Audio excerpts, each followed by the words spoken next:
आज हम बात कर रहे हैं, जैसा कि हमने बताया था प्रीवियस क्लास में, कि दो फिलामेंट होते हैं, थिक फिलामेंट होता है, थिन फिलामेंट होता है। दोनों मेरे पास मायोफिलामेंट्स कहलाते हैं, मायोफिब्रिल्स कहलाते हैं, जिसमें एक एक्टिन होता है और एक मायोसिन होता है। तो एक्टिन बेसिकली थिन फिलामेंट होता है and it is a polymerised protein.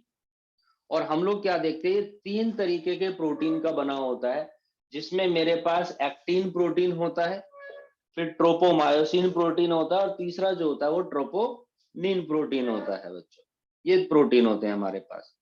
अब हम लोग क्या देखते हैं, एक्टिन प्रोटीन जो सबसे पहला प्रोटीन है, ये डबल हेलिकल स्ट्रक्चर होती है, ठीक है। और इसके अंदर दो चीजें काउंट होती है, दो यूनिट है इसकी भी, एक एफ हमारे पास और एक जी। तो एफ एक्टिन होता है जो आपकी हेलिकली वुंड स्ट्रक्चर्स होती है, और उन्हीं के ऊपर हमारे पास जी एक्टिन यानी ग्लोबुलर प्रोटीन ये अटैच है, जिसके कारण ये एक्टिन का एक बेस बन जाता है हमारे पास, ठीक। ये बैकबोन होती है एक तरीके से हमारे पास। ये थिन होते हैं, डबल हेलिकल फिलामेंटस होते हैं, that is a backbone of muscle fibres. और प्रोटीन होते हैं तो इनका मॉलिक्यूलर वेट हमारे पास थोड़ा सा लो होता है, फिलामेंटस प्रोटीन है। दो फॉर्म में प्रेजेंट, एक्टिन वाला, जी एक्टिन और एफ एक्टिन, ठीक। अब हम लोग यहाँ पर देखते हैं, उसके अलावा दो फिलामेंट्स और होते हैं प्रोटीन के, जिसको हम बोलते हैं ट्रोपोमायोसिन, ग्रीन कलर से रिप्रेजेंट कर रखा है। ये ट्रोपोमायोसिन, जो ट्रोपोमायोसिन होती है, इसके ऊपर ये भी हेलिकली वुंड होती है, एक्टिन के ऊपर ही बच्चों। तीसरी प्रोटीन होती है हमारे पास यहाँ पर ट्रोपोनिन प्रोटीन, जिसकी तीन सब यूनिट्स होती है, टीएनटी यानी troponin T, TNC troponin C, troponin I. और ये भी ट्रोपोमायोसिन के ऊपर रेगुलर इंटरवल पर हमारे पास अटैच होते हैं। This is the basic structure of actin filament. तो हम लोग यहाँ पर देखते हैं कि हमारे पास जब हम इसके बारे में बात करते हैं, एक्टिन के बारे में, तो इन द रेस्टिंग स्टेट, भाई जैसा कि हमें पता है यही मूवमेंट में हेल्प करते हैं। एक हमारे पास थिन होता है और एक थिक फिलामेंट होता है ना। मूवमेंट किस तरीके से होती है मैंने बताया, this is the movement, contraction expansion, contraction expansion, यही मूवमेंट है, जिसके अंदर एक्टिन और मायोसिन दोनों इन्वॉल्व होते हैं।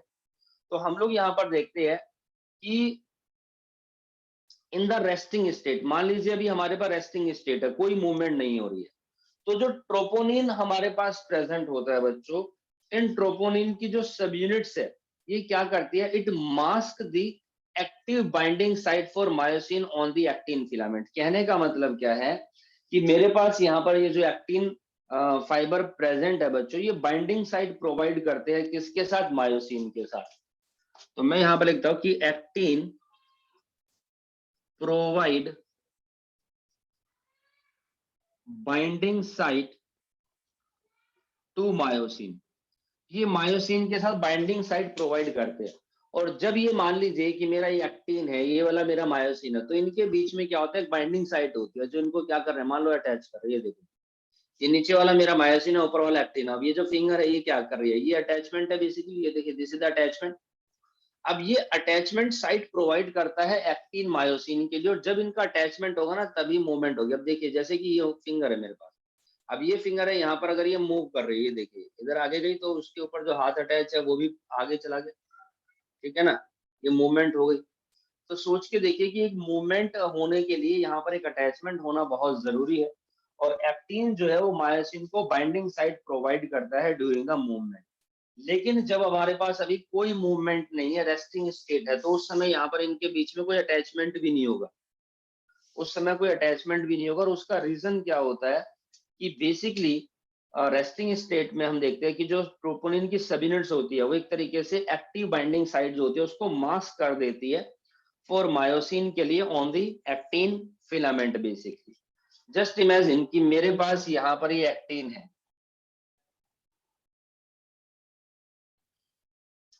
दिस इज द एक्टिन, और यहाँ पर ये क्या है, ये है एक्टिन बाइंडिंग साइट, ठीक है। और दूसरी तरफ है मेरे पास यहाँ पर बच्चे मायोसिन, ये मायोसिन है। अब ये मायोसिन इसके साथ अटैच होना चाह रहा है, ये अटैच साइट होती है। अब लेकिन यहाँ पर हम देखते हैं कि बीच में यहाँ पर देयर इज अ मास्किंग, ये यहाँ पर ट्रोपोनिन की एक सब यूनिट आ जाती है जो मास्क कर देती है और मायोसिन को इसके साथ अटैच नहीं होने देती है रेस्टिंग स्टेट में। इट मींस कि ट्रोपोनिन जो है वो सुटेबल नहीं है for the myosin to bind, myosin को बाइंड होने के लिए, so that myosin cannot connect to actin. So it means troponin is the resting phase due to which complete overlap of actin and myosin does not take place. Complete overlap नहीं होता है, जैसा कि हमने सर्कोमेयर के डायग्राम में पढ़ा था। इस तरीके से स्ट्रक्चर, मूवमेंट होगी तो ये ऐसे होगा, कंप्लीट ओवरलैपिंग है तभी ये कॉन्ट्रैक्शन हो पाया, तभी एक्सपेंशन हो पा रही है, अदरवाइज तो नहीं हो पा रही ना। तो यानी कि जो ट्रोपोनिन होती है ये एक्टिन और मायोसिन के लिए बाइंडिंग के जो है सुटेबल नहीं है, या मूवमेंट के लिए सुटेबल नहीं होती है बेसिकली, ठीक है। तो ट्रोपोनिन का यहाँ पर मसल कॉन्ट्रैक्शन के अंदर हम देखते हैं कि बहुत बड़ा रोल होता है, क्योंकि ट्रोपोनिन अटैच होता है प्रोटीन ट्रोपोमायोसिन के साथ, ये देखिए रेगुलर इंटरवल पर यहाँ पर ये अटैच होता है, ठीक है।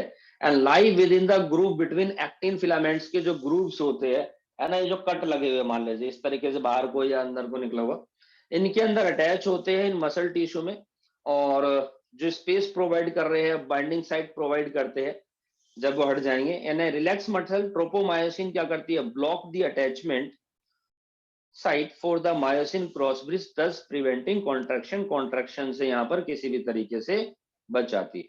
चलिए, ट्रोपोनिन जैसा कि मैंने बताया इसकी 3 सब यूनिट है, टीएनटी, टीएनसी, टीएनआई, यानी troponin T, troponin C, troponin I. इसका मतलब कि ट्रोपोनिन हमारे पास यहाँ पर एक हेट्रोमेरिक प्रोटीन होता है बच्चों।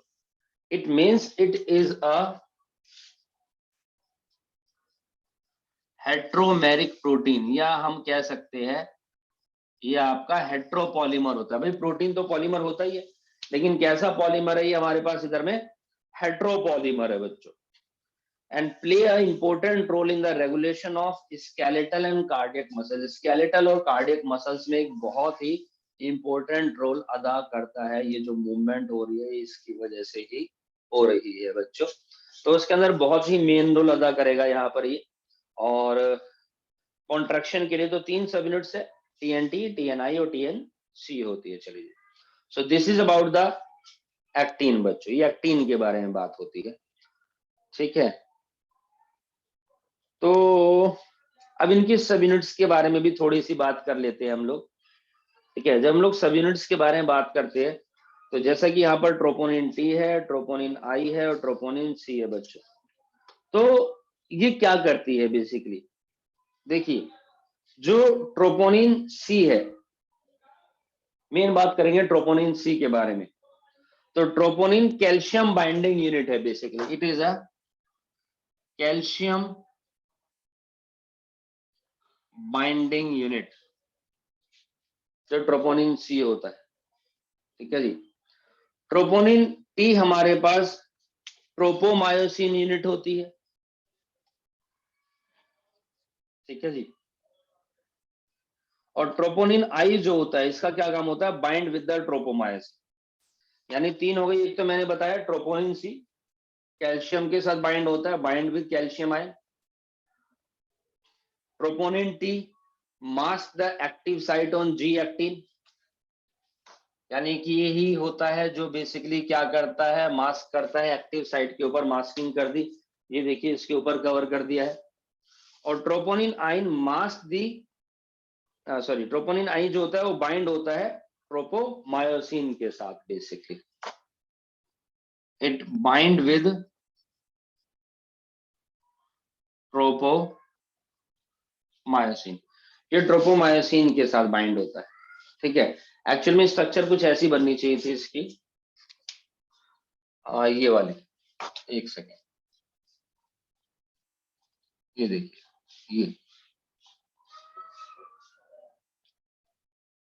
तो ये वाला जो होता है हमारे पास ट्रोपोनिन आई, ये है आई, ठीक है जी। तो आई के साथ हमारे पास ये अटैच है बच्चों, ठीक है। ट्रोपोनिन आई हो गया, और ये मेरा सी टी हमारे पास स्ट्रक्चर्स प्रेजेंट है, आई सी टी, आई सी टी। तो ये कंप्लीट स्ट्रक्चर है हमारे पास इधर में जो है एक्टिन फिलामेंट की बच्चों, ठीक है।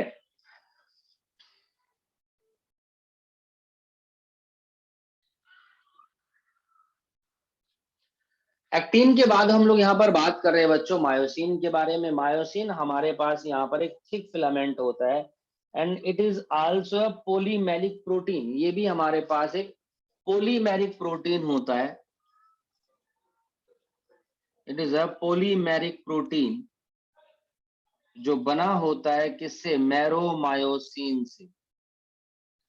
तो हमारे पास बहुत सारे छोटी छोटी यूनिट्स होती है मैरोमायोसिन प्रोटीन, वहां पर वो भी एक थ्रेड लाइक स्ट्रक्चर बनाती है, हेलिकल स्ट्रक्चर है जिसको हम बोलते हैं यहाँ पर टेल, और उसके बाद में उसके ऊपर निकले होते हैं यहाँ पर ये हेड है, ठीक है, ये भी हेड निकाले, ठीक है, ये हमारे पास हेड है और ये हमारे पास इधर में क्या है बच्चों, टेल है। Each myosin molecule, myosin molecule के अंदर हम देखते हैं 3 पार्ट है। एक मेरे पास टेल हो गई, ये यहां से लेकर के यहां तक, दिस इज द टेल। ये मेरे पास हेड वाला सेक्शन हो गया, दिस इज द, ये देखिए ये है मेरे पास क्रॉस आर्म, ये क्रॉस आर्म निकली हुई है, जिसके कारण यहाँ पर हम देखते हैं ये मायोसिन जा रहा है और ये हेड अटैच हो गया, ये मायोसिन जा रहा है और ये हेड हो गया, है ना, ये देखो मायोसिन है और इसमें देखो क्रॉस आर्म बनी, है ना जी, और उसके ऊपर ये मेरा हेड अटैच है। अब ये देखो, तो ऐसे यहाँ पर ये क्रॉस आर्म निकली, ये हेड अटैच है। तो रेगुलर इंटरवल पर cross arm head, cross arm head, cross arm head, cross arm, और ये हेड हो गए। तो हमारे पास इसके अंदर इधर में 3 पार्ट्स होते हैं।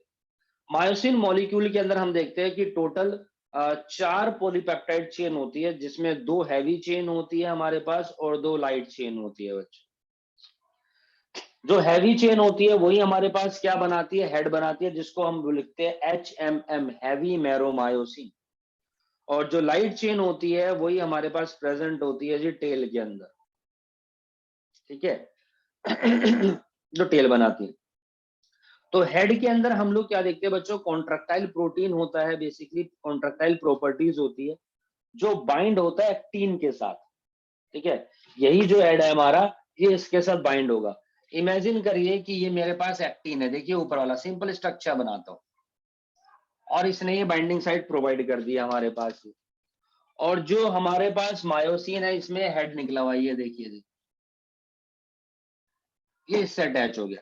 अब यही काम अगर रेगुलर इंटरवल पर हो, यहाँ पर फिर से ये अटैच है, यहाँ पर ये फिर से हमारे पास होता है, उसके बाद हम लोग यहाँ पर क्या देखते हैं जी, उसके बाद हम लोग यहाँ पर देखते हैं कि हमारे पास ये अटैचमेंट होगा बेसिकली रेगुलर बेसिस पे, ये फिर से रेगुलर इंटरवल पर हेड है, ये फिर से रेगुलर इंटरवल पर हेड है। तो ये क्या होगा कि मूवमेंट प्रोवाइड करेगा, ये हमारे पास यहाँ पर क्या करेगा जी, मूवमेंट प्रोवाइड। तो ये रेगुलर इंटरवल पर हमारे पास क्या होते हैं बच्चों, फिलामेंट्स जो होते हैं ये अटैच हो जाते हैं और इनके अंदर मूवमेंट होती है, ये एटीपी बाइंडिंग साइट होती है जो एनर्जी को यूज करेंगे, और उसके कारण में मूवमेंट होगी तो हमारे जो एक्टिन है इसके अंदर भी मूवमेंट होगी, ठीक है। ये हमारे पास इधर बात होती है मैरोमायोसिन की। तो जो कॉन्ट्रैक्टाइल प्रॉपर्टीज होती है, एक्टिन मायोसिन कॉम्प्लेक्स बनता है, और it also act as ATPase enzyme, ये एटीपेज एंजाइम की तरह भी काम करते हैं क्योंकि इनके ऊपर एटीपी बाइंडिंग साइट है, समझे, इनके ऊपर यहाँ पर क्या बच्चों, एटीपी बाइंडिंग साइट होती है, तो उसको ये यूज करेंगे, दैट इज नेसेसरी। चलिए उसके बाद अगर हम लोग बात करते हैं यहाँ पर थिक फिलामेंट के बारे में, तो जैसा कि मैंने बताया कि ये मायोसिन प्रोटीन से बना होता है, लगभग लगभग 300 मायोसिन प्रोटीन प्रेजेंट होते हैं, जिसको हम लोग क्या बोलते हैं, मैरोमायोसिन। तो इसके अंदर लगभग 300 मायोसिन होते हैं, ठीक है, जिसको मैरोमायोसिन बोलते हैं। And each molecule is made up of polypeptide chain, जिसके अंदर हैवी चेन भी होती है, लाइट चेन भी होती है। टेल मैंने बता दिया है, ग्लोबुलर हेड हो दिया है, क्रॉस आर्म हो दिया है। मायोसिन के हेड के ऊपर एटीपीज एंजाइम प्रेजेंट होता है जो एटीपी को ब्रेक करेगा, एनर्जी रिलीज होगी। और ये जो एंजाइम होता है बेसिकली हमारे पास यहाँ पर जो मैंने बताया कि एटीपेज एंजाइम होता है, ये क्या करेगा, break ATP and use energy, और एनर्जी को यहाँ पर ये यूज करता है। तो बेसिकली यहाँ पर क्या होता है, ये जो एंजाइम होगा ये ऐसे काम नहीं करता, it is activated, it is activated by calcium ion और मैग्नीशियम आयन। तो इनको कैल्शियम आयन और मैग्नीशियम आयन की रिक्वायरमेंट होती है एक्टिवेट होने के लिए बच्चों, ठीक है जी। उसके बाद ही हमारे पास ये काम होगा यहाँ पर। अब हम आपको बात बताएंगे बेटा मसल कॉन्ट्रैक्शन के बारे में, अगर इनकी स्ट्रक्चर क्लियर है तो। देखिए हम लोग बात कर रहे हैं रेड मसल फाइबर्स के बारे में और व्हाइट मसल फाइबर्स के बारे में। तो जब मैं बात करता हूँ रेड मसल फाइबर्स और व्हाइट मसल फाइबर, तो ये है क्या? भाई कुछ नहीं है, ये मसल फाइबर्स है बेसिकली। और basically these are the type of the skeletal muscle fibres. Skeletal muscle fibres की ही टाइप होती है ये, ठीक है जी। अब ये मसल फाइबर्स हमारी बॉडी के अंदर प्रेजेंट होते हैं और the muscle fibres in the body basically is a mixture of red muscle fibre and white muscle fibres के मिक्सचर होते हैं। तो मैमल्स के अंदर, हमारे अंदर जनरली हम लोग क्या देखते हैं, मोर रेड मसल फाइबर्स, जबकि कुछ एनिमल्स होते हैं जैसे फ्रॉग वगैरह है, उसके अंदर हम देखते हैं व्हाइट मसल फाइबर ज्यादा होते हैं, है ना। ये क्वेश्चन आता है बच्चों। चलिए, तो रेड मसल फाइबर्स और व्हाइट मसल फाइबर्स में क्या होता है, जो रेड मसल फाइबर्स होते हैं नॉर्मली हम लोग क्या देखते हैं, ये स्मॉल होते हैं और थिन होते हैं। These are small and thin. और ये हमारे पास लॉन्ग होती है जो व्हाइट मसल फाइबर्स होती है बच्चों। रेड मसल फाइबर्स के अंदर हम लोग क्या देखते हैं, मोर माइटोकॉन्ड्रिया,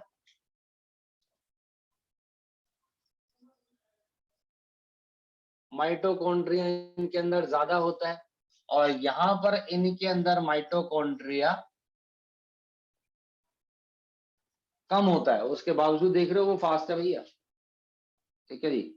उसके अलावा इनके अंदर प्रोटीन होता है जैसे कि मायोग्लोबिन। तो रेड मसल फाइबर्स के अंदर जो मायोग्लोबिन प्रोटीन है ये ज्यादा होता है, और व्हाइट मसल फाइबर्स के अंदर हमारे पास मायोग्लोबिन का अमाउंट थोड़ा सा कम होता है, लेस होता है। रेड मसल फाइबर्स के अंदर ब्लड सप्लाई ज्यादा होती है।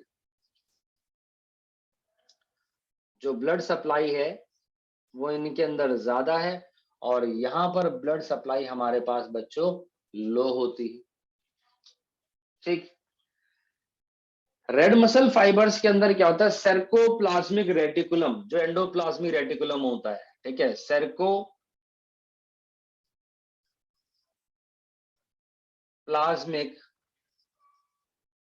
रेटिकुलम इनके अंदर कम होता है। और व्हाइट मसल फाइबर्स के अंदर सेर्कोप्लाज्मिक रेटिकुलम हमारे पास ज्यादा होता है बच्चों। जो रेड मसल फाइबर्स होती है उनके अंदर एरोबिक रेस्पिरेशन होता है, there is a aerobic respiration.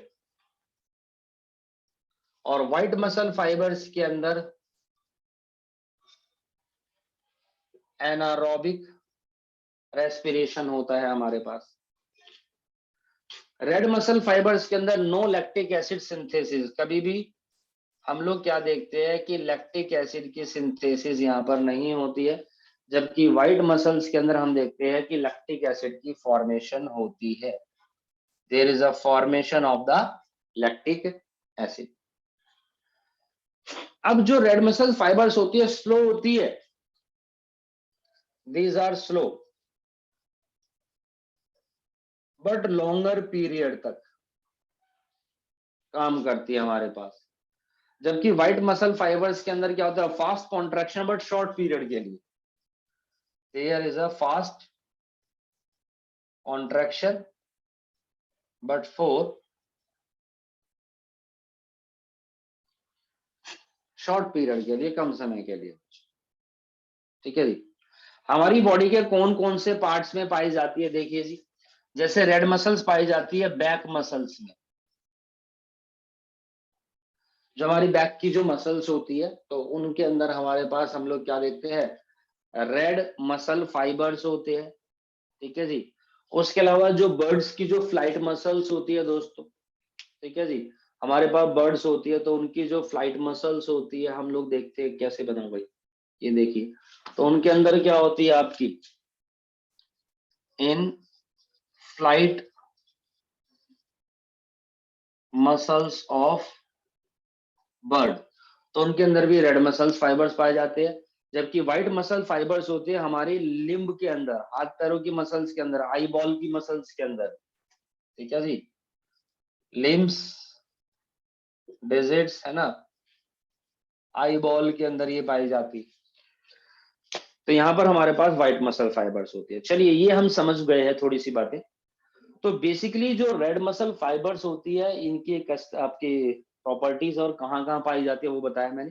देखिए मेन चीज सुनिए कि these are red in colour, ठीक है, due to the presence of the myoglobin.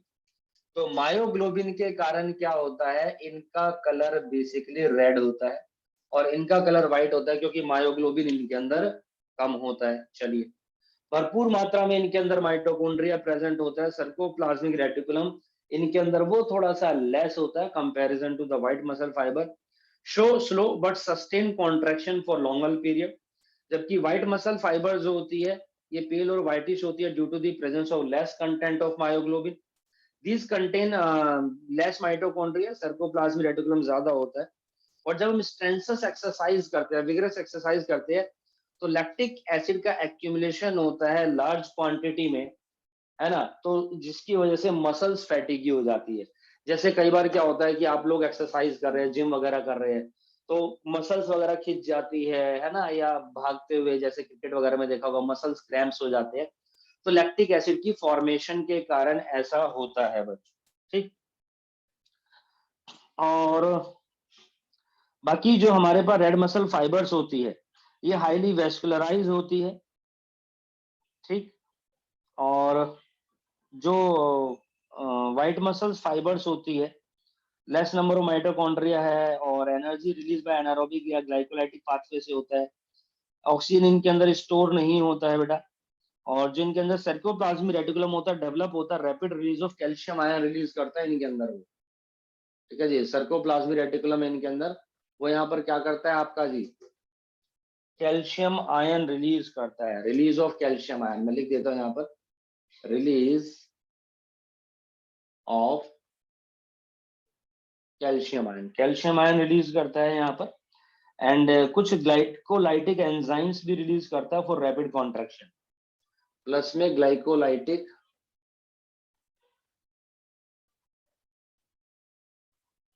Enzymes किस चीज के लिए बच्चों, रेस्पिरेशन के लिए।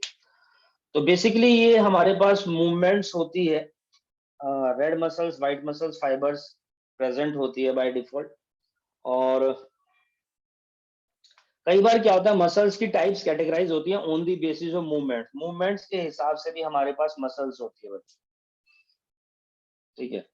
तो ये हमारा red muscle fibre white muscle fibres हो गया। अगला टॉपिक होगा हमारा यहाँ पर मैकेनिज्म ऑफ मसल कॉन्ट्रैक्शन की, वो कैसे होता है किस तरीके से।